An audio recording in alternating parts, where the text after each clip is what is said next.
O Anime Recaps Tagalog, mapapawaw ka sa sarap. Ang ating anime series ngayon ay pinamagatang Chainsaw Man. Nagsimula ang series sa ating bida na si Denji. Nakasuot siya ng eye patch at matutulis ang ngipin na ang trabaho ay naghahunting ng mga halimaw. Pinatay niya ang isang monster tomato kaya binayaran siya ng tinatawag na debt collector, kung kanino rin siya may malaking utang. May alaga din siyang monster dog na mukhang chainsaw na tinawag niyang Pakita. Nakita niya ang monster dog na sugatan sa isang ilang kaya tinawag niya itong kumain ng kanyang dugo para mabuhay. Pero kapalit ay pagsilbihan siya habang buhay. At mula noon ay naging magkasama na silang palagi. Habang nagpapahinga ay tinawag ng debt collector ang bida para daw maghunting ng halimaw. Pero sa isang madilim na lugar ay sinaksak ng kasama ng debt collector ang likod ni Denji at natuhag silang dalawa ng kanyang alagang aso. Saka pinakita ng debt collector ang tunay na itsura. Nakipag-ugnayan pala ang debt collector sa demonyo kaya siya naging zombie kasama ng kanyang mga tauhan. At hinabol ng mga zombie si Denji at nang maabutan ay pinagtataga at pinagsasaksak hanggang mamatay. Saka tinapon ang kanilang mga putol na katawan sa basurahan. Tumulo ang dugo ni Denji sa bunganga ni Pochita at naalala ng aso ang sinabi nito na kung mamamatay man siya isang araw ay pwedeng kunin ng aso ang kanyang katawan. Kaya nakipag-merge ang aso sa lalaki at muling nabuhay si Denji. Nakita ito ng boss zombie at inutusan ng mga tao na kainin na lang ang bida. Ngunit biglang naging chainsaw man si Denji at pinaghihiwa ang mga zombie. Saka nito namamanyak na inatake ang boss zombie na umiiyak. Naitapon ang bida pero patuloy pa rin siya sa pag-atake habang natatakot naman ang boss zombie na pilit siyang tinataboy. Pero wala itong nagawa nang talunin siya ni Denji at nilagari sa ulo hanggang mahiwa. Pagdating ng umaga ay dumating ang mga public safety demon hunter na sina Makima kasama ng dalawa pa. Nakita nila ang bida sa halimaw na itsura pero nang hawakan na ito ng babae ay naging siya si Denji. Saka tinawag itong maging aso niya kapalit ng ibibigay nitong pagkain. Sumakay sila ng sasakyan at sa loob ay binigay ni Makima ang kanyang jacket kaya na-in-love daw si Denji. Sa kakalaunan ay kunwari ng hina ito at sandal sa boobs. Habang kumakain ay sinabi ng babae na may kakayahan siyang maamoy ang mga bagay kaya alam nitong nasa loob ng katawan ni Denji ang aso at naghalo sila. Kaya boy aso ang bida. Dinala ni Makima ang bida sa Devil's Hunter HQ at doon ay binigyan siya ng damit at pinakilala si Aki Hayakawa kung saan siya sasama para matuto. Kaya nadismaya ang bida dahil akala niya ay kasama niya ang chicks palagi pero hindi pala. Dinala siya ni Aki sa isang eskinita at binugbog dahil ayaw daw nitong lumalapit siya sa babae.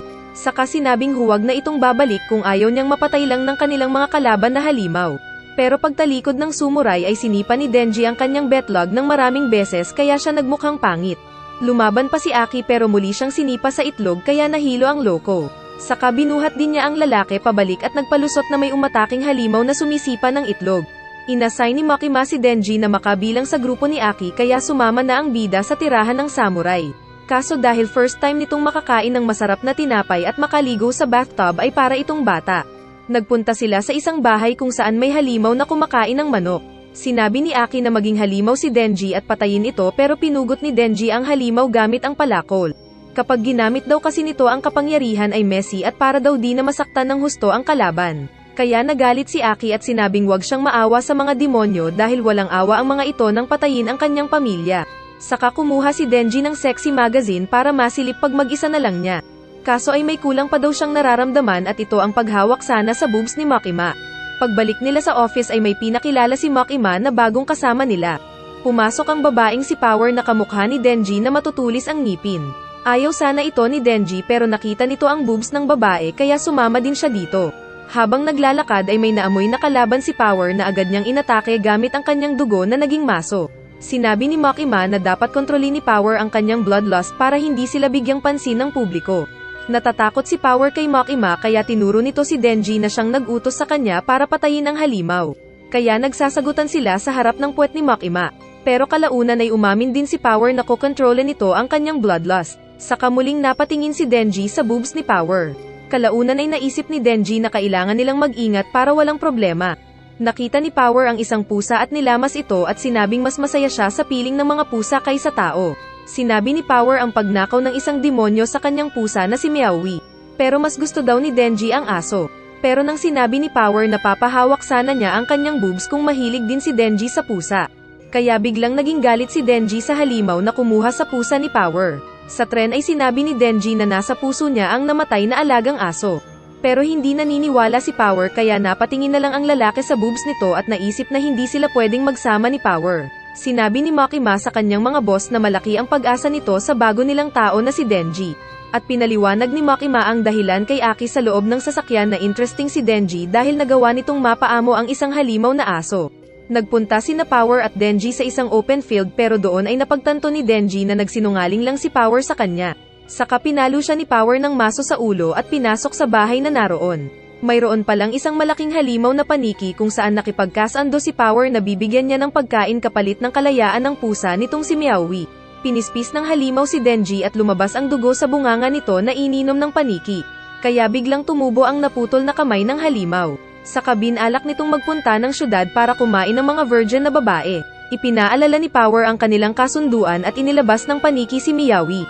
Naalala ni Power kung paano niya nahanapan ang pusa at kung paano ito ninakaw ng halimaw na paniki. Saka kinain ng paniki ang pusa kaya nasaktan si Power at sinabi kay Denji na naintindihan na nito ang pakiramdam ng mawalan ng alaga. Saka kinain din siya ng paniki at mabilis na lumipad ang paniki sa ilalim ng sinag ng araw.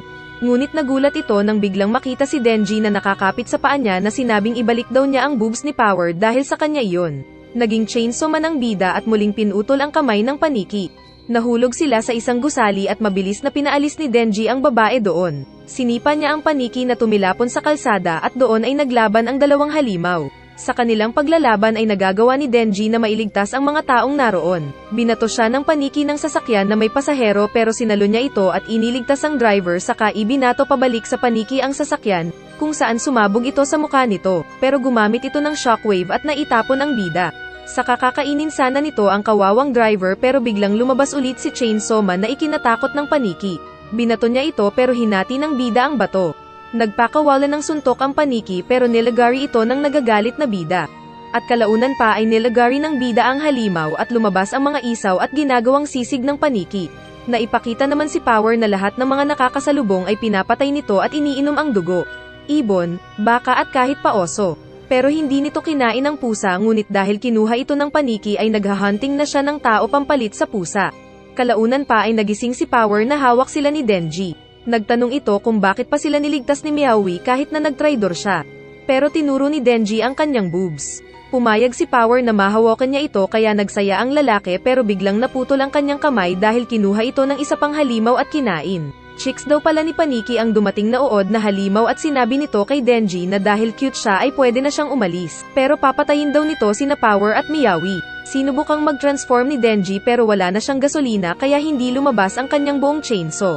Pero lumaban pa rin siya at sinuntok ang halimaw dahil ayaw daw niyang mamatay nang hindi pa nakakahawak ng boobs. Parang yung nanonood ngayon hihihi. Dahil motivated sa pangarap na makahawak ng malambot ay parang manyak na kinuha ni Denji ang isaw ng namatay na Paniki at tinali sa paa ng Leech Devil. Pero binugbog pa rin siya ng Leech Devil at parehong masayang naglaban ang dalawang manyak. Nagtago si Denji sa mga isaw at umatake sa likod ng Leech Devil at sinabunutan ang kalaban pero tinusok lang siya ng dila ng Leech Devil. Pero dumating si Aki at sa isang iglap lang ay kinagat ng alaga nitong Fox Demon ang Leech Devil at kinain. Saka mabilis nilang na-secure ang lugar kasama ng iba pang Devil Hunters. Sa ospital ay sinabi ni Aki kay Denji na naibalik ang kamay niya dahil sa dugo ng halimaw sa kanya. Tapos sinabi ni Aki na napilitan lang siyang makipagkasando sa demonyo para lang sa kapangyarihan nito na magamit niya sa paghunting ng kalaban. Pero kapalit ay kinakain ng Fox ang kanyang katawan. Sinabi pa ni Aki na alam niyang trinidor ni Power si Denji pero nagtataka siya kung bakit pa nakisimpat siya ang bida dito. Sinabihan niya si Denji na para sa kaligtasan nito ay sundin niya ang lahat ng utos ni Aki at sumang-ayon naman ang bida. Saka nag-report si Aki kay Makima tungkol sa dalawang halimaw na napatay nila. Dito ay napansin daw ni Makima na may nagbago sa ekspresyon ni Aki at marahil dulot daw ito ni Denji. Habang tahimik na nagluluto ang dalawang lalaki sa kanilang apartment ay biglang may kumatok at sumiren ng pinto. Akala nila kung halimaw pero si Power lang pala dala ang pusa at gamit nito. Sinabi ni Makima kay Aki na siya ang bahala muna kina Power at Denji dahil siya ang pinagkakatiwalaan nito. Kaso ay magulo si Power dahil tinatapon nito ang gulay. Hindi rin niya pina-flush ang kanyang tae at hindi rin siya naliligo kaya pinilit siya ng naiinis na mga lalaki. Naiinis si Denji dahil siya pa ang naglilinis ng banyo kaya nagalit siya kay Power. Pero sinabi ni Power na dahil may kasunduan sila ay pwede na niyang lamasin ang kanyang siopaw ng 3 beses. Kaya nanginig sa excitement ang bida. Malaya nga nitong hinawakan ang buba na nasisiyahan hanggang nahulog ang pad nito. Pampalaki lang pala ito pero hinawakan pa rin ni Denji ang malambot pero mukhang dismayado ito. Dahil sa nangyari ay natutulala si Denji habang patuloy sa lahat ng ginagawa. Sa opisina ni Makima ay nasabi ng lalaki na akala niya kung malulutas na lahat ng problema niya kapag nakahawak ng boobs, pero hindi pala. Kaya tinuruan siya ng babae na huwag lang sa boobs siya mag-focus kundi maging sa kamay at daliri, sa tenga, sa bibig. Saka kinagat ng babae ang daliri ni Denji, at pinahawak ang boobs nito at sinabing kung nalilito siya ay huwag niyang kalimutan ang babae. Naalimpungatan si Denji dahil totoong boobs ang nahawakan niya at hindi peke. Saka lumapit si Makima at sinabing may nais ipagawa sa bida. Nais daw nitong ipa-hunting ang Gun Devil na malakas at walang may gusto na hanapin ito dahil delikado. Pero tiwala daw ang babae sa bida na magagawa niya ito. Saka sinabing kapag nagawa niya ang misyon ay ibibigay ni Makima ang lahat ng pantasya nito. Una daw nagpakita ang Gun Devil sa Amerika kung saan nagkaroon pag-atake ng terorista. Kalaunan ay pinakita ang magkapatid na sina Taiyo at ang kuya nito. Nais maglaro ng kuya sa tatay ng baseball catch pero si Taiyo ang kinalaro nito.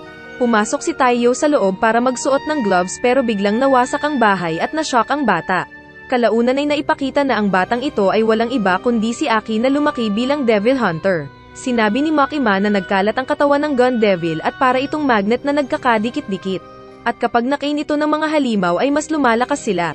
Tulad ng isang isda na napatay ni Aki na lumakas dahil kumain ng piraso ng Gun Devil. Nalaman nilang pwedeng nasa isang hotel ang Gun Devil dahil lahat ng mga civilian Devil Hunters ay namatay doon. Sa pagpunta nila doon ay nag-aalala ang mga Devil Hunters dahil baka hindi daw mapagkakatiwalaan sina Power at Denji na tulungan sila. Pero sinabi ni Aki na wala silang magagawa kundi gamitin ang lahat nilang pwedeng magamit. Nagreklamo si Power dahil para daw silang gamit sa pagtrato ni Aki. Pero sinabi nitong wala daw kasi silang human rights dahil di sila tao. Humingi si Denji ng premyo dahil sa pagpatay nito sa paniki kaya sinabi ni Hameno na kung sino man ang makakapatay sa Gun Devil ay malaya siyang magpakasarap sa kanyang katawan. Pero mas gusto daw ni Denji ang katawan ni Makima. Kaso ay sinabi ni Hameno na kung mananalo si Denji ay may kasamang dila ang halik niya. Kaya namamanyak na mabilis na pumasok si Denji na agad namang pinigilan ng isang extra. Pinakita na si Hameno ang pinakaw ng partner ni Aki samantalang namatay lahat ng dating partner ni Hameno dahil wala daw silang silbi. Saka inutusan nito si Aki na huwag daw mamamatay. Kalaunan ay nakasalubong sila ng ulo na naglalakad at agad na inatake ang rookie na babae. Pero sinalo ito ni Hameno gamit ang invisible na kapangyarihan saka agad na hinati ni Power ang ulo. Sinabi ni Hameno na nakipagkasundo daw siya sa isang multo kapalit ng kanyang mata para sa invisible hands. Sinubukan ni Power na palabasin ang kapangyarihan ni Hameno sa pagtutok sa mahinang babae, kaya sinakal ni Hameno si Power na hindi makagalaw na pinagtawanan ni Denji. Kalaunan pa ay napansin nilang nasa iisang palapag lang sila at paulit-uli-ulit na umiikot. Sinubukan din nilang lumabas sa bintana at sa kisame pero lahat ng ito ay pabalik din lang sa parehong 8th floor. Dahil dito ay naisip ni Kabeni na mamamatay sila doon dahil sa gutom. Saka ito naiyak na pinagtawanan ni Power dahil daw sa mukha nito.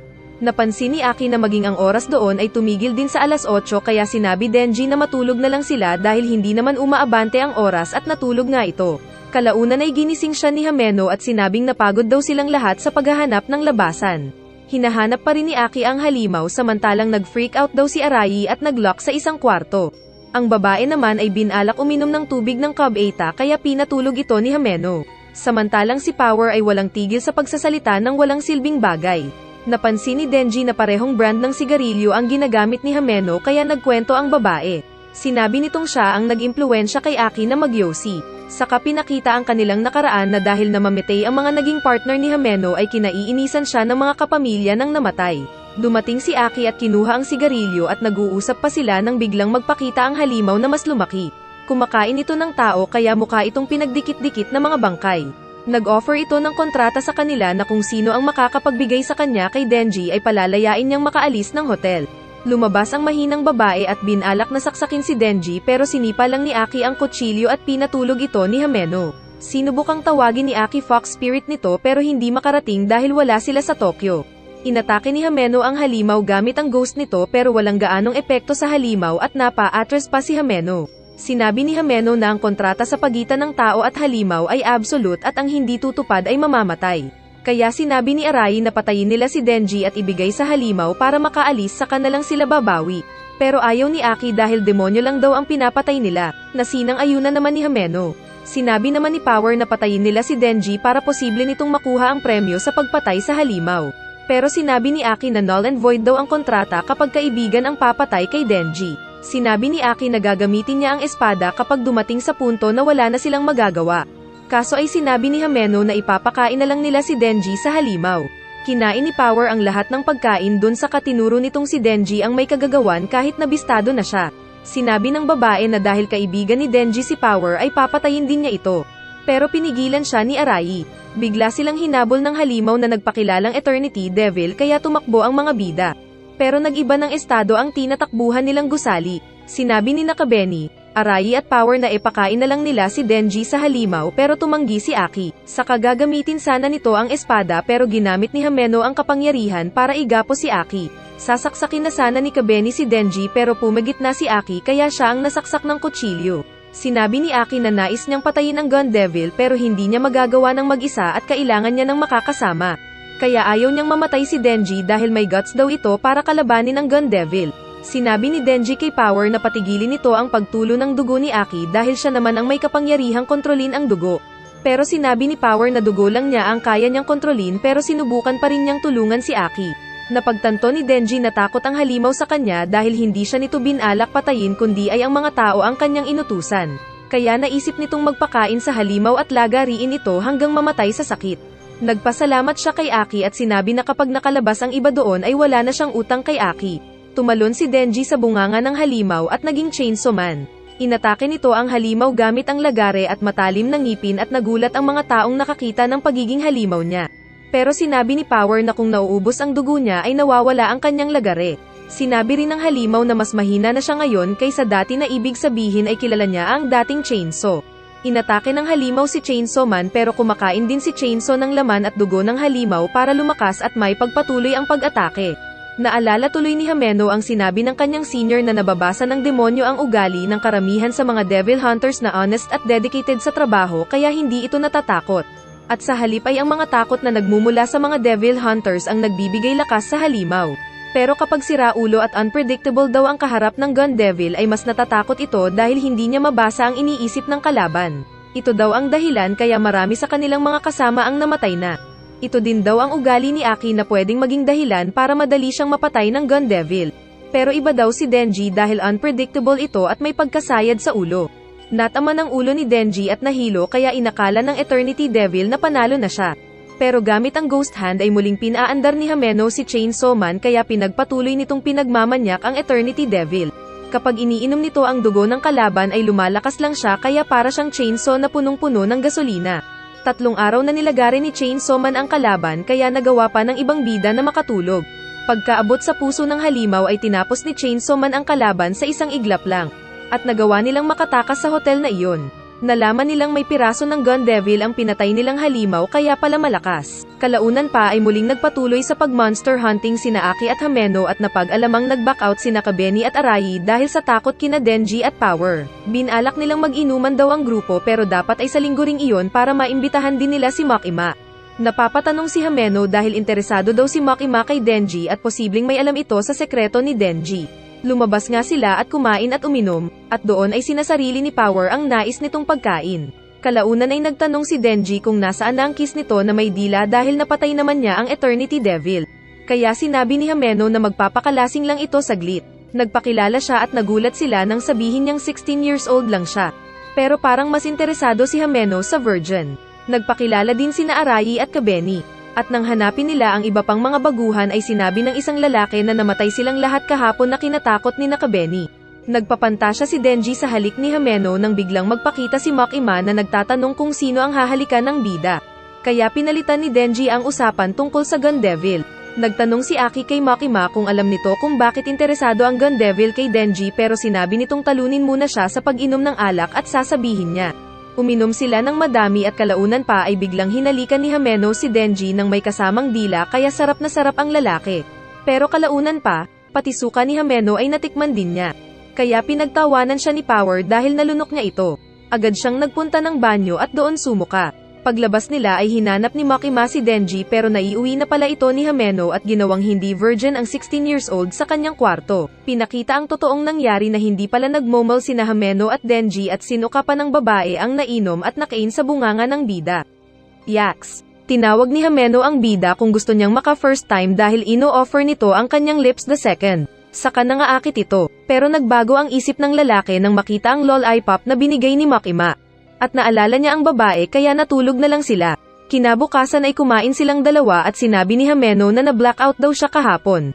Nagtanong ito sa lalaki kung ano ang nangyari at sinabi ng lalaki na gusto niyang ang first ay si Makima.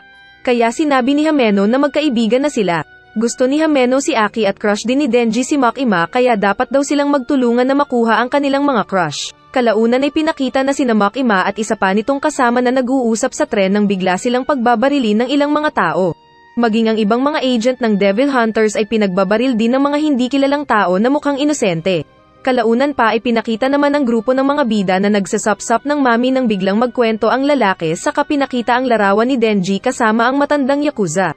Naglabas ng baril ang lalaki at binaril si Denji sa ulo at ang iba pa, pero sinuntok ito ni Power saka kinain ng fox ni Aki. Pero biglang lumabas ang lalaki sa fox na halimaw na samurai. Halos katulad ito ni Denji pero espada ang nasa kamay at ulo nito. Ginamit ni Aki ang kanyang mahiwagang espada kung saan binibilangan siya sa paggamit nito ng halimaw na kasama niya. Pinatay ng halimaw ni Aki ang kakaibang nilalang na gawa sa espada. Akala nila ay ayos na ngunit hindi pa pala dahil lumabas ang isang blondie na bata at ibinangon ang kasamang namatay. Inutusan ng bata na patayin niya ang mga bida. Kaya gamit ng swordman ang espada ay na-slice si Aki at bumagsak. Takot naman si Power dahil hindi daw nito makita ang kalaban. Maging ang ghost ni Himeno ay natatakot din sa batang babae. Kaya sinabi ni Himeno na ibibigay niya ang lahat ng katawan kaya pinakita ng kanyang hand ghost ang totoong itsura na ang pangit. Inatake nito ang swordman na lumalaban naman pero sa huli ay natatalo. Samantala kada gamit ni Himeno ng kapangyarihan ay nawawala ang mga katawan niya na kitang-kita ni Aki. Biglang nagpalabas ng ahas ang batang babae at pinatay nito ang ghost ni Himeno na naputol ang ulo. Saka nakita ni Aki na naubos na ng tuluyan si Himeno. Tuluyang naglaho si Himeno at akala ng dalawang kalaban kung panalo na sila. Pero biglang gumalaw ang kamay ng multo at inactivate ang chainsaw ni Denji. Kaya sinabi ni Samurai Sword na papatayin na niya ito. Pero sinabi ni Akane na huwag niyang sisirain ang puso. Manyak na inatake ni Denji ang mga kalaban dahil tingin daw niya ay bad guys ang mga ito. Kaya naglaban ang dalawang halimaw na naglabas ng polusyon.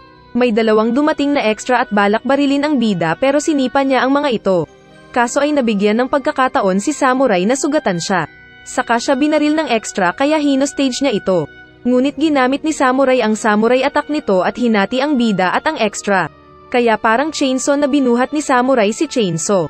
Saka naalis ang kanyang pagiging halimaw at naging tao si Katana naman. Samantala ay pinakita naman ng iba pang mga agents na namatay lahat. Akala ng mga kalaban kung patay din si Makima pero bigla itong bumangon. Naghihintay naman sina Michiko Tendo at Yutaro Kurose nang sabihin ng isang agent na patay na si Makima. Pero nagulat sila nang lumabas ito sa tren at inutusan silang ayusin ang kalat. Saka pinakita ang namasaker na mga kalaban. Sinabi ni Makima na maghanap ang dalawa ng tahimik na templo at mga taong bilanggo na gagamitin sa ritual. Pinakain nila ang mga ito ng last meal nila saka dinala sa temple na kinaroroonan ni Makima. Samantala ay inaayos naman ni Akane at ng mga kasama nito ang nahating bangkay ni Denji. Pero hindi maganda ang pakiramdam ng isa at biglang sumabog ito. Tinawagan ni Akane ang isa pang team pero maging ito ay naging regla. Pinagpila ni Makima ang mga bilanggo at pinasabi ang pangalan ng kasama ni Nakata naman. Saka kinulam niya ito at ginawang regla. Ganun ang ginawa niya sa iba pa na bigla na lang sumasabog kahit saan pa sila magpunta. Gamit ang pambabarang ay tinapos lahat ni Makima ang kagrupo ni Akane. Alam ni Akane na si Makima lang ang may kagagawa ng nangyari at aalis na sana sila nang makita nila si Kabeni sa malapit. Galit ito dahil sa pagpatay ng matanda sa kasamang si Hirakaza na nagligtas sa kanya. Pinalabas ni Akane ang kanyang malaking bulate at umatake pero mabilis na inilagan at tinakbo ni Kabeni sa kapinutol ang kamay at binaril si Katana naman na hindi rin nakalaban. Kaya napilitan si Akane na tumakas dala ang sugatang Katana naman samantalang kinuha ni Kabeni ang kalahating katawan ni Denji. Saka pinakita na pinatay din nito ang matanda na pumatay sa partner. Kalaunan pa ay pinakita si Makima na kinatagpo si Madoka. Nakaligtas ito pero namatay daw lahat ng mga taong kasama. Saka sinabi nitong si Makima ang magiging leader ng Special Division na bagong buo dahil sa pagkamatay ng mga miyembro ng ibang department. Saka nagpaalam na ito na aalis sa trabaho kaya iniwan na ito ng tatlo. Sa hospital ay nag-aaway ang mga bugok na bida dahil sa Apple nang magtanong si Aki kung may buhay pa sa mga kasamang iba. Sumagot si Denji pero agad din silang lumabas ni Power. Pagkaalis ay nagtanong si Aki sa demonyo kung ilang taon pa siya mabubuhay at sinabi nitong 2 taon pa. Saka nalungkot ito nang maalala si Hameno, saka siya naiyak. Hindi ito lihim kay Denji pero alam nito ang pakiramdam dahil naramdaman niya ang lungkot nang mamatay noon ang aso. Pinuntahan ng 2 tao ni Makima si Aki para daw maging coach nito. Samantala ay dinala naman ni Makima ang 2 bugok kay Captain Kishibe. Ito daw ang magiging master ng 2 halimaw.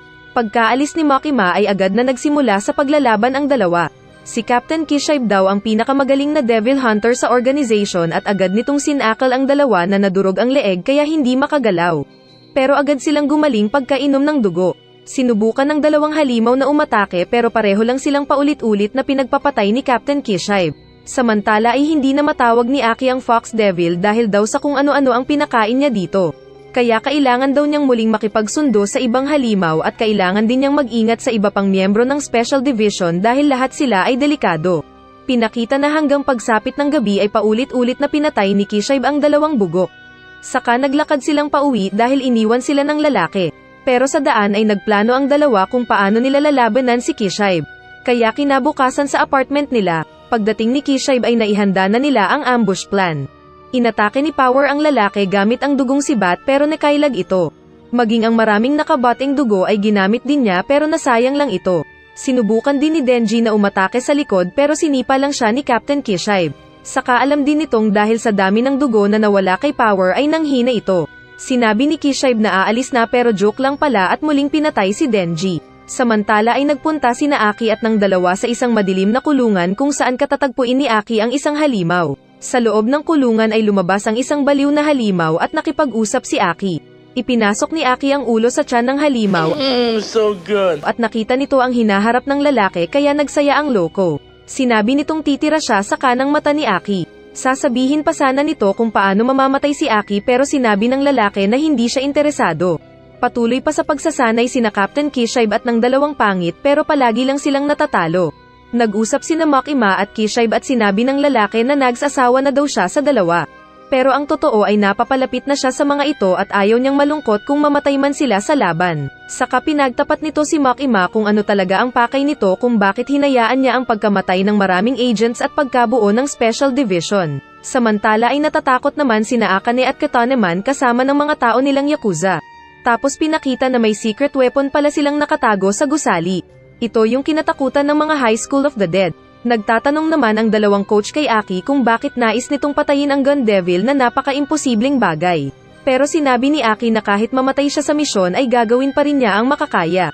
Pagdating nila sa target location ay sinabi ni Yutaro na mag-ingat si Aki dahil baliw silang nasa Special Division. Kinakausap ni Makima ang isang boss ng isang Yakuza at nagtatanong ng impormasyon na sinagot naman ito. Pero nang magtanong pa si Makima ng dagdag impormasyon ng ibang grupo ay tumanggi ang lalaki dahil pwedeng maging dahilan daw ito ng laban sa pagitan nila ng ibang grupo. Saka sinabi nitong kailangan ang ibang grupo para di sila mapasok ng sindikato sa ibang bansa. At ayaw nitong sabihin ang nais ni Makima. Kaya nilabas ni Makima ang maraming mata na kinuha nito sa mga kapamilya ng mga Yakuza. Maliligtas lang daw ang mga ito kung sasabihin nila ang nais malaman ng babae. Balak siyang saktan ng isa pero nagdugo ang ilong nito at natamba. Nagpunta ang Special Division sa kinaroroonan ni Kataneman at Akane. Sinabi ni Kishibe sa mga pulis na magbantay lang sila sa labas at bantayan ang exit at entrance. At sinabi nitong delikado ang miyembro ng Special Division kumpara sa kaharap nilang terorista ngayon. Saka isa-isa niyang pinakilala si Nabim na isang taong pating na masayang kinakain ang mga zombie na walang kalaban-laban. Pinakilala din ang isang tinawag na Finn. Mukha lang itong mahina pero brutal ito at pinagpapatay ang mga zombie. Pinakilala din ang isang halimaw na Spider Devil na pangit ang itsura at inatake ang mga zombie gamit ang matulis na paa.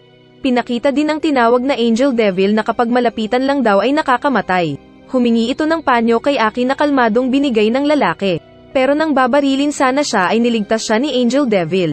Sinabi ni Aki kina Power at Denji na hanapin nila sina Akane at Samurai Sword dahil sila ang kanilang pakay. May nakalaban pang mga tao si Aki pero pinatay ito ni Makima, na nakangiti pang umalis ng bahay ng sindikato. Di nagtagal ay mabilis na nahanap ni Aki ang kinaroroonan ni Akane. Pero nagulat siya dahil kontrol nito ang ghost ni Hameno. Agad siyang inatake ng ghost gamit ang maraming kamay pero ginamit ni Aki ang kapangyarihan ng halimaw sa mata nito na nakikita panandalian ang hinaharap. Kaya nakalaban naman siya gamit ang espada. Pero sa huli ay mas malakas pa rin ang ghost kaya nahuli si Aki at Nazakal at napatirik sa sarap. Naalala niya si Hameno na may binigay na yosi, pero muling binawi ng malamang underage pa daw siya. Saka sinabing muli itong ibibigay kapag nasa tamang edad na ang lalaki. Pagbalik niya sa kasalukuyan ay nakita nitong may binibigay ang ghost sa kanya. Kinuha naman niya ito at nakita ang yosi na tinabi ni Hameno. Kinuha niya ito at binasa ang nakasulat na Easy Revenge. Kaya agad niyang kinuha ang espada at tinanggalan ng ulo ang ghost na hindi lumaban. Saka agad ding nahuli si Akane dahil tinutukan siya ni Kabeni sa leeg. Sa elevator ay nakakita ng zombie ang dalawang pangit. Sinabi ni Denji na huwag mag-ingay ang babae pero agad nitong inatake ang mga zombie kaya iniwan na lang siya ni Denji. Pag-akyat ni Denji sa elevator ay nakita nito si Katane Man kasama ng dalawang extra. Sinabi nitong sumuko na daw si Denji at hayaan si Samurai Sword na ipaghiganti nito ang lolo na pinatay ni Denji. Lolo kasi nito yung naging zombie na boss noon ni Denji na kanyang pinatay. Dahil ayaw sumuko ng bida ay naglaban silang dalawa bilang halimaw. Sa kanilang paglalaban ay nasisira ang nasa kanilang paligid. Pagkaraan pa ay naitapon si Chainsaw Man sa ibabaw ng tren.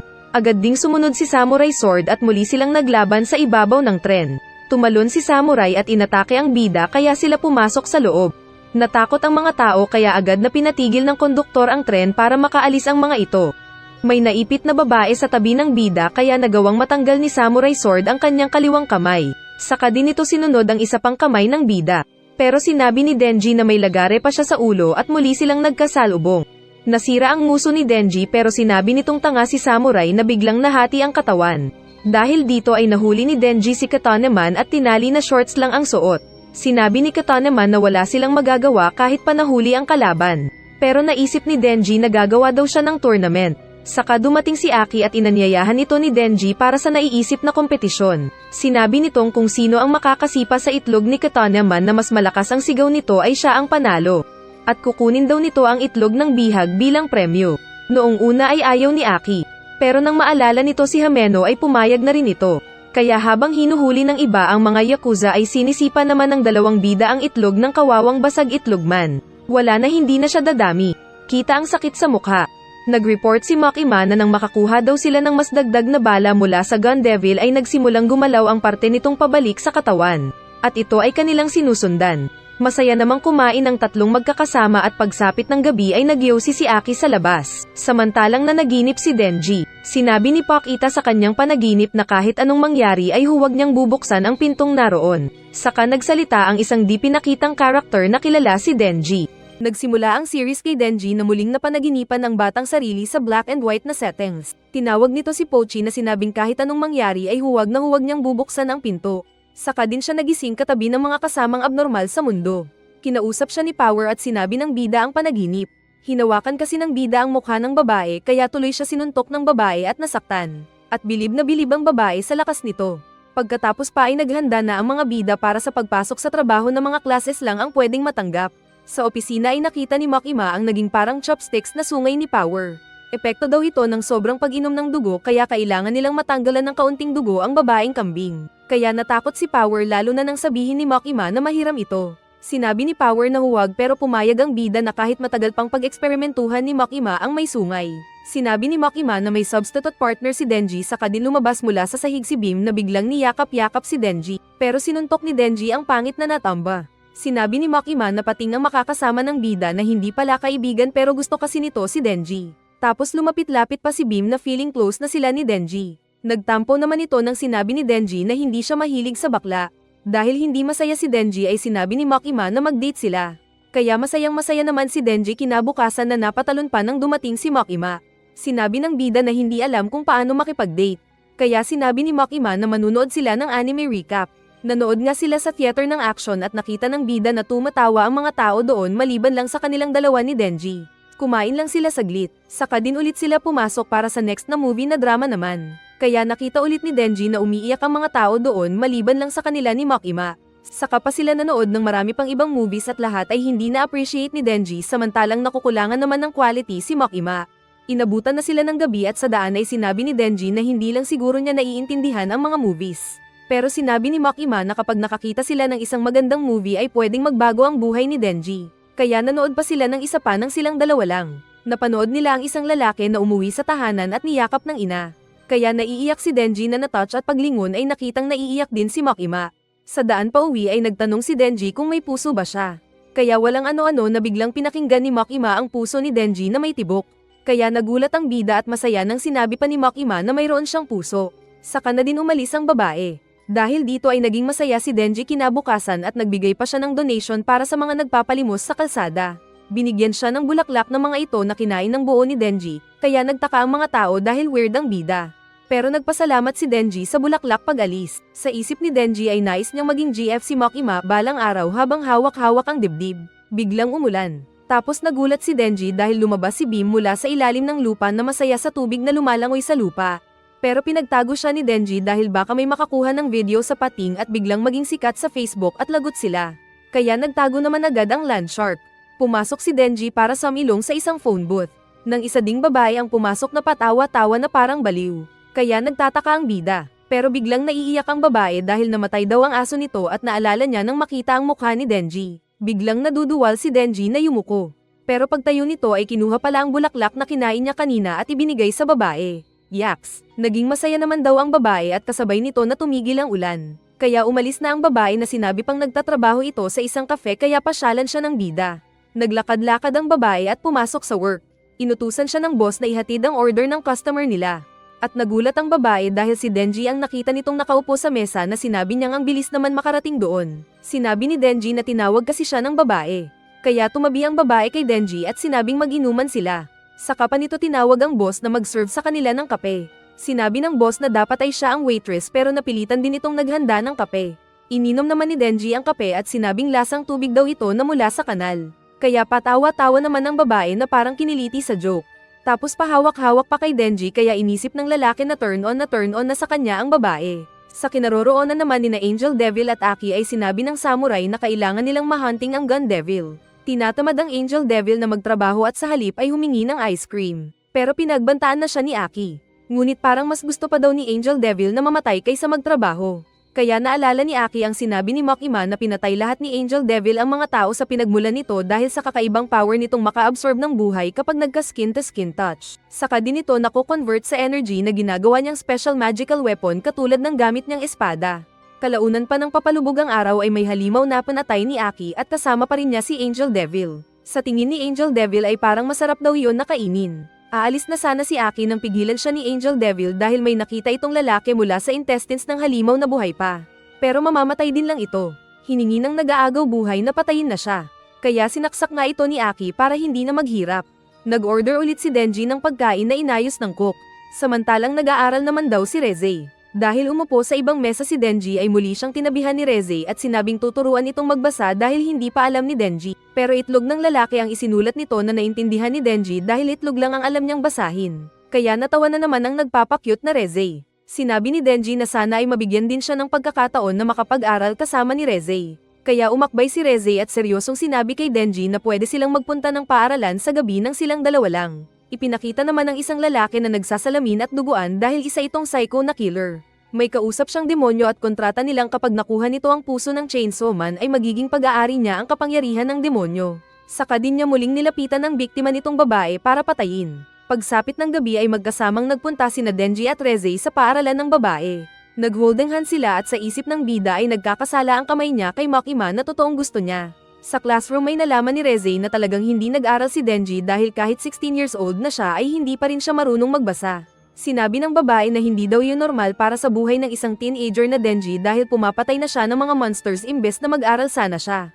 Ngunit sinabi ni Denji na ayos din kasi nakakakain na siya at may tirahan na din. Tinawag pa ng babae si Denji sa isang malamig na swimming pool para turuan na mag-swimming. Nagtatanggal ng damit si Reze na sinabing magtanggal na rin ng damit si Denji at tuturuan niya itong lumangoy. Sa isip ni Denji ay ayaw niyang gawin dahil si Makima ang nasa isip pa rin niya.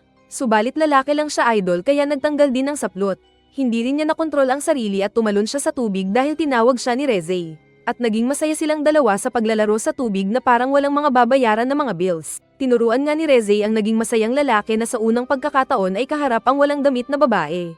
At masaya silang pareho. Pumasok sila ng classroom at pinagmasdan ng ulan sa labas. Nang pinagpili ni Reze si Denji kung ano ang pipiliin sa pagitan ng City Mouse at Country Mouse, ay sumagot ang bida na mas pipiliin ang City Mouse na kahit dangerous ay mas marami ang opportunity. Umalis muna si Reze para magbanyo at naiwan si Denji na nag-iisip pa rin kung anong nangyayari. Sa hallway ay tumigil si Reze pero naramdaman niya ang paggalaw ng malakas na hangin sa labas kasama ang himpapawid. Tapos mula sa dilim ay lumabas ang manyakol na killer na naglabas ng kutsilyo para gawing biktima si Reze. Tumatakas si Reze mula sa manyakol na lalaki na sumusunod sa babae para gawin itong manikang lechon. Dahil naipit ay umakyat si Reze sa top floor at kahit na umuulan ay nagpunta siya sa labas. Pero hindi ito sapat para pigilan ang manyak na sumunod. Sinabi nitong perpekto daw si Reze para gawin niyang patibong para mahuli si Denji at gawin ang lahat ng gusto niya. Lumapit ang lalaki para putulin ang ulo ng sumigaw na Reze. Pero bigla na lang naging martial artist ang babae at sa isang iglap ay nalock nito ang lalaki at na-choke patamba sa sahig. Saka pa kumakanta si Reze na tinitignan ng kalangitan habang nagpupumiglas ang lalaki na natitigok. Ayan na biktima ka ng mas demonyo sa iyo. Tumayo si Reze at naglakad kaunti at kinausap ang demonyo na kausap kanina ng lalaki. Kilala pala niya ito na hindi daw paparusahan sa oras na iyon pero inutusan ng demon na linisin ang katawan. Narinig ni Denji ang pagdating ng mga yapak na hinintay. Tapos ginulat siya kunwari ni Reze na sumilip kaya napatawa si Denji. Nagpatuloy pa ang dalawa sa pag-date ng gabing iyon. Nagpunta sila ng isang night market at doon nagpatuloy ang babae sa pagpapa-inlove kay Denji sa kanya sa pamamagitan ng paghila-hila sa kamay ng bida. Pagkatapos nito ay dinala pa ni Reze si Denji sa isang view deck para masolo ang lalaki habang pinapanood nila ang city view. Sinabi ni Reze na naaawa daw siya kay Denji dahil ginagawa lang itong aso ng gobyerno sa pamamagitan ng paghunting ng mga demon imbes na mag-aral sana siya. Hinawakan nito ang kamay ng bida at sinabing kung sasama si Denji ay aalagaan niya itong mabuti at puprotektahan. Nagtanong si Denji kung bakit ginagawa ito ng babae. Kaya sumagot si Reze na mahal daw niya ang lalaki. Pero dahil hindi sumagot si Denji ay umatras si Reze na alam na nitong busted siya sa lalaki. Sumagot ang lalaki na sinabing napalapit na sa kanya ang mga katrabaho kahit na naiinis siya sa mga ito kalimitan. Gusto ni Denji na magpatuloy sa trabaho habang nakikipagkita pa rin kay Reze. Kasabay ng pagputok ng fireworks sa bayan ay biglang hinalikan ni Reze ang hindi nakagalaw na bida na curious kasi sa kung paano magka-chicks. Akala niya kung heaven na. Pero hindi pala dahil kinagat bigla ni Reze ang dila ni Denji kaya natambay ito at napasok ng dugo. Saka iniluwa ni Reze ang dila ng lalaki na hindi makapaniwala at makapagsalita. Agad din na nilaslas ng babae ang leeg ni Denji na hinila ang tali sa dibdib para ma-activate ang pagiging chainsaw man. Muli siyang hinalikan ng baliw na Reze saka sinabing kukunin na ang puso ni Denji gamit ng hawak na kutsilyo. Pero bago pa ito mangyari ay biglang dumating si Beam at kinuha ang namamatay na Denji. Mabilis ang pagtakbo ni Beam dala-dala si Denji na natatakot kay Reze dahil nakilala ito ayon sa amoy ng babae na siya pala ang Bomb Devil. Ipinakita nga na hinila ni Reze ang tali sa leeg nito at sumabog. Saka pa nag-transform sa pagiging Bomb Devil na tumalon na parang si Sonic. Sa isang iglap ay nataman nito sina Beam at Denji na nasabugan at naitapon. Mabilis na kinuha ni Beam ang katawan ni Denji at sinubukang tumakbo pero nataman ulit sila ng pasabog ni Reze at muli silang natamba. Sinabi ni Reze na hahayaan nitong makatakas si Beam kung iiwan doon si Denji. Pero dahil idol ni Beam si Denji ay naging shark itong umatake kay Reze para sana kagatin. Pero paghaplos ni Reze sa mukha niya ay bigla siyang sumabog na naitapon pabalik. Sa pagkakataon na iyon ay may dumating ng grupo ng mga siga na civilian devil fighters. Nagulat sila nang magsalita bigla si Reze na inakala nilang pure devil lang. Sa isang finger snap lang ni Reze ng kanyang mga daliri ay lumipad ang maliit na apoy patungo sa mga extra saka din sila sumabog. Kaya tigok din silang naikalat.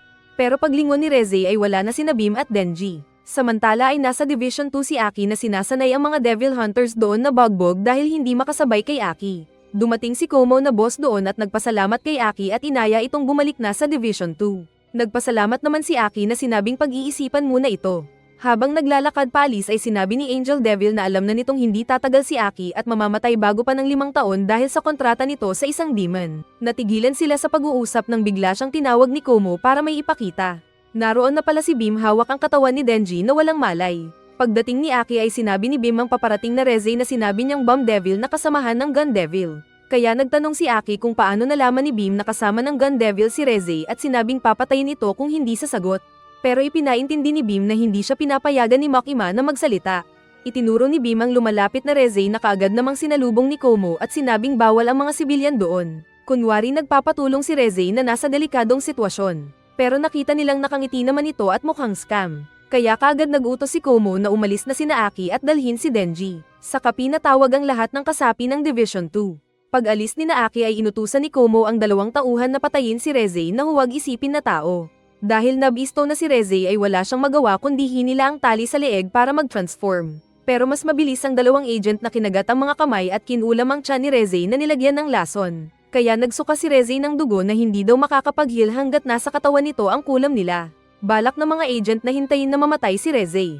Pero pinasabog ni Reze ang leeg at naihiwalay ang ulo na nahulog. Kaya nawalan na ng silbi ang power ng mga agent dahil hindi na makakalipat sa utak ng babae ang kanilang lason. Pinulot ni Reze ang sariling ulo at mabilis na itinapon sa loob ng opisina ng Division 2. Saka ito sumabog ng malakas at na-surprise attack ang mga Devil Hunters. Nakita rin nila ang nakakapit sa pader na monster na kagat-kagat ang isang agent na walang laban.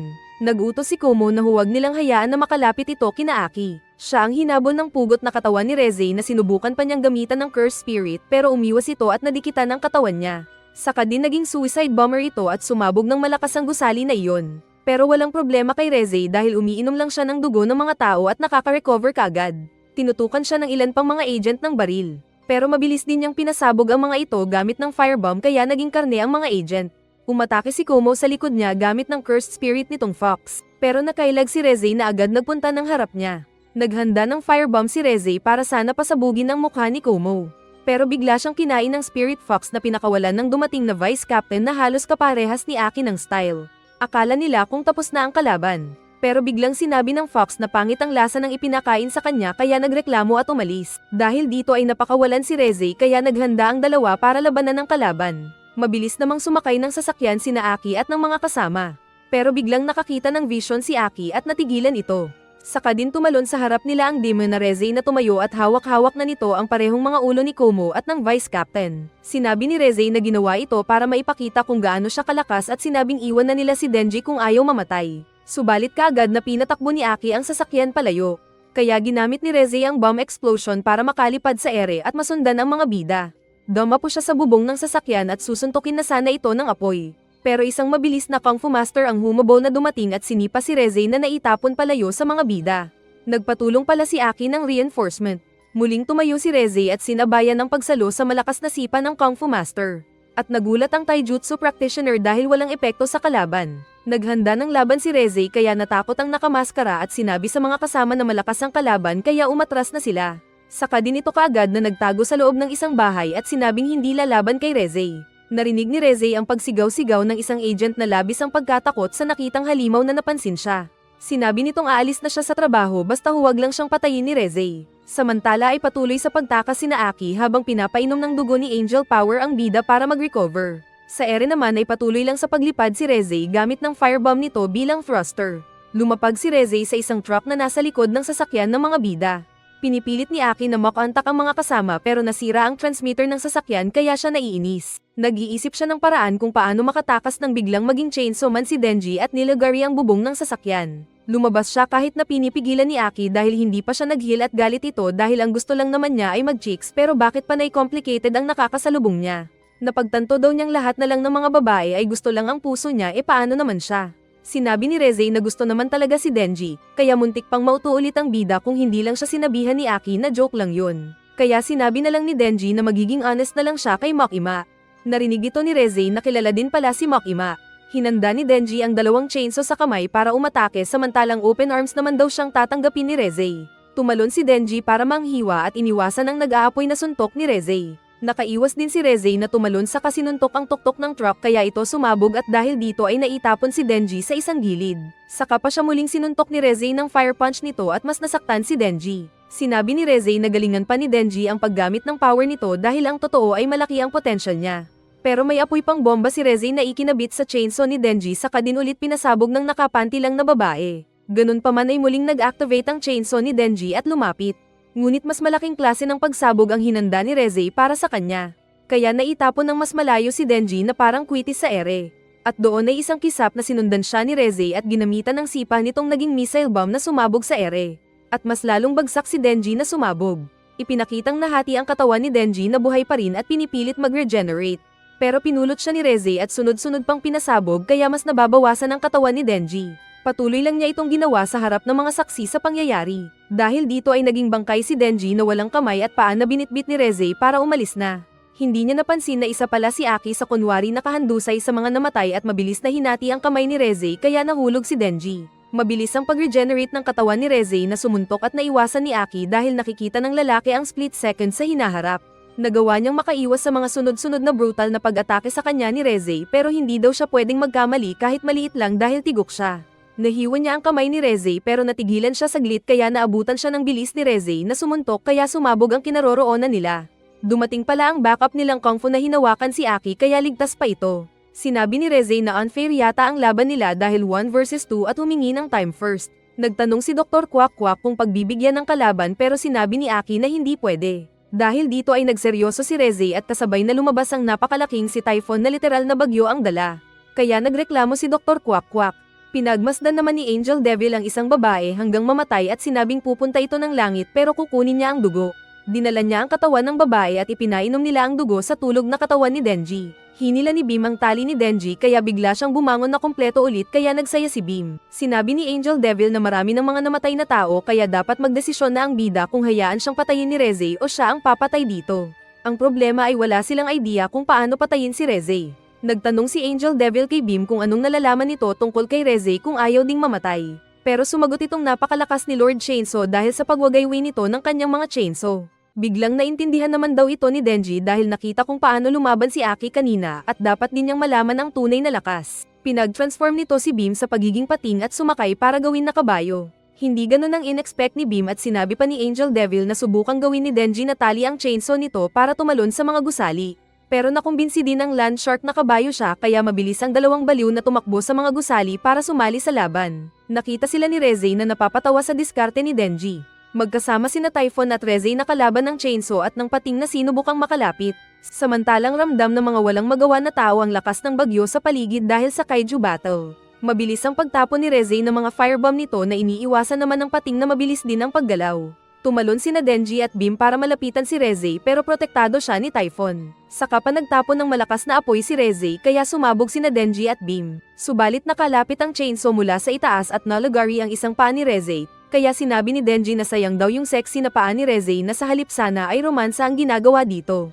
Kaagad na nagbigay ng dugo nito si Typhon na binalot si Reze kaya muling nag-regenerate ang katawan ng kalaban. Nakita ito ng dalawa na napatakbo ulit.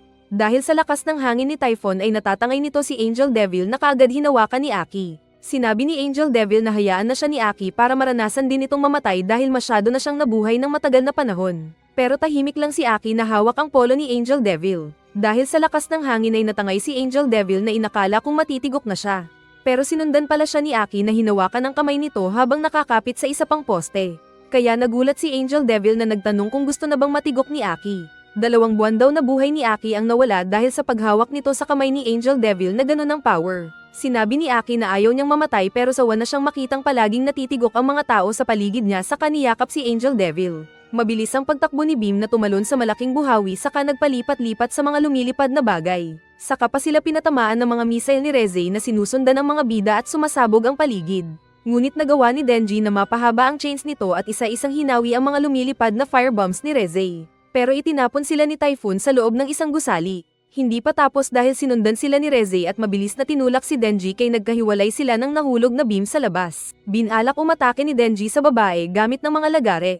Ngunit wala siyang kaya sa mga ikinalat ni Reze na mga bomba sa paligid nila at kasabay pa nitong pinagkukombo si Denji. Kasunod pa nito ang pagdilim ng gusali at pagkawala ng ilaw sa city dahil sa power na buhawi ni Typhon. Sunod-sunod ang pagpapasabog ni Reze kay Denji gamit ang bomb fist nito at naitatapon ng lalaki pataas sa gusali. Naitapon ng bida palabas pero nakahawak ito sa isang metal frame na nasira at nakabitin ito. Sinabi ni Reze na oras na para tapusin nito si Denji sa kahinanda ang sparkle ng bomb nitong paborito.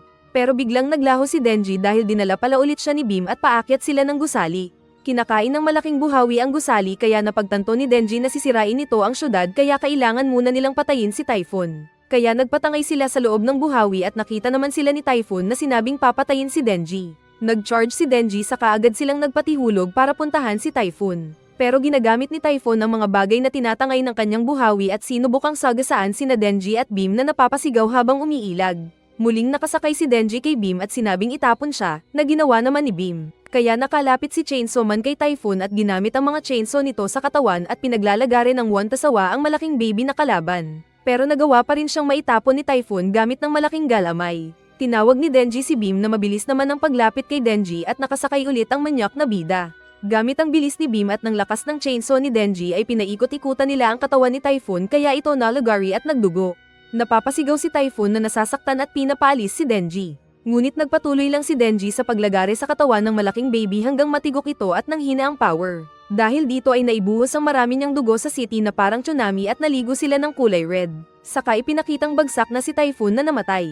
Nagsaya sila dahil patay ang kalaban sabay hanap kay Reze. Pero nasa taas pala nila ito na nagtapon ng maraming mga dinamita na sumasabog samantalang sumisisid ang pating na umiiwas. Kaso ay humaba ang mga kamay ni Reze na parang kadena at nilambat ang dalawa mula sa tubig at itinapon paitaas sa ere.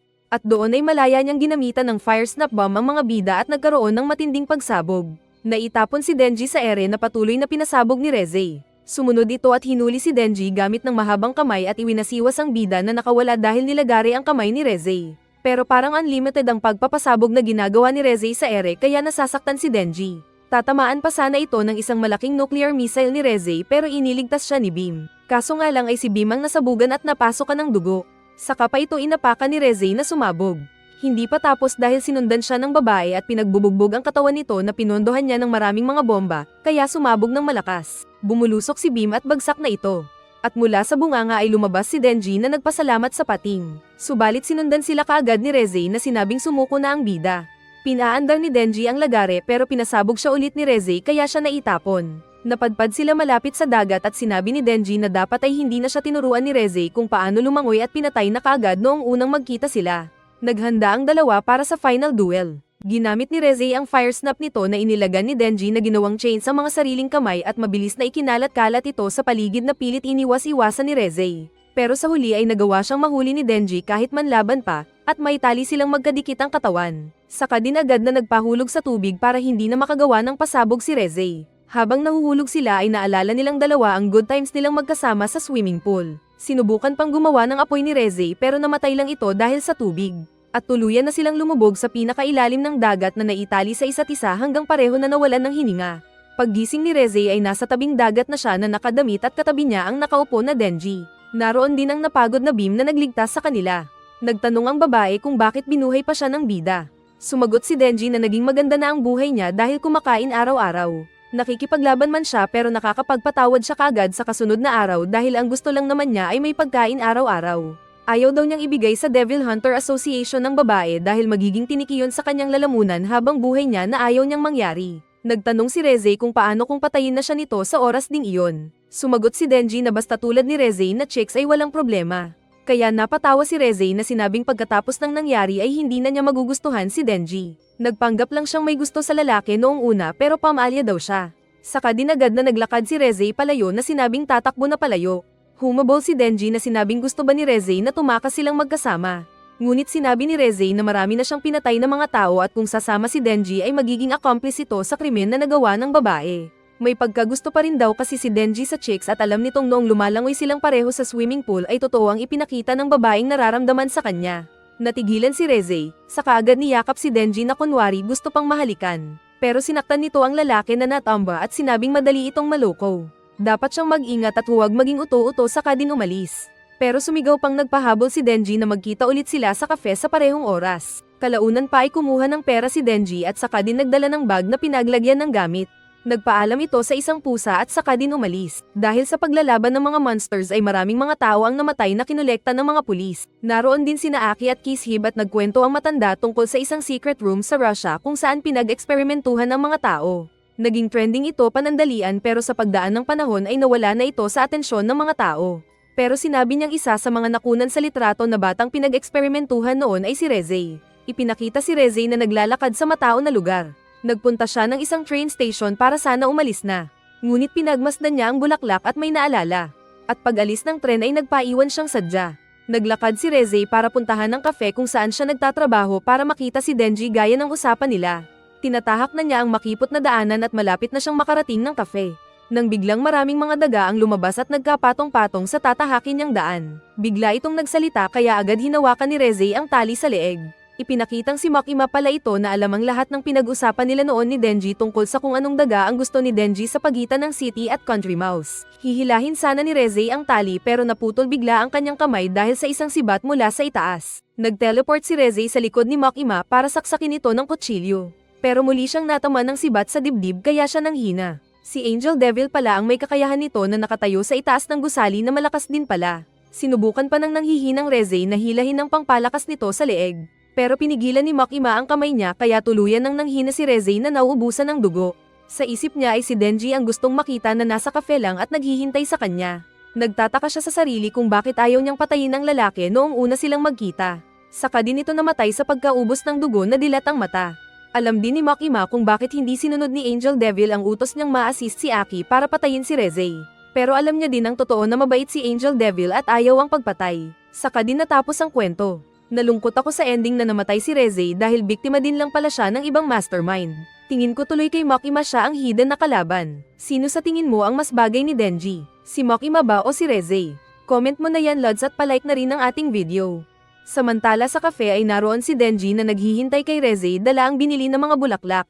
Pero sinabi ng may-ari na maghanap na lang ng ibang babae si Denji. Dahil sa paghihintay ay nakatulog ang bida pero nagising siya sa pagdating ng maingay na power na naamoy daw ang kinaroroonan ng itlog niya. Nakita ng babae ang bulaklak kaya agad na lumapit sabay titig kay Denji. Pero kinain ng bida ang bulaklak kaya nagreklamo si Power na gusto sana itong kunin. Saka din ipinakita sa labas na walang bakas ng laban at ng pagkamatay ni Reze.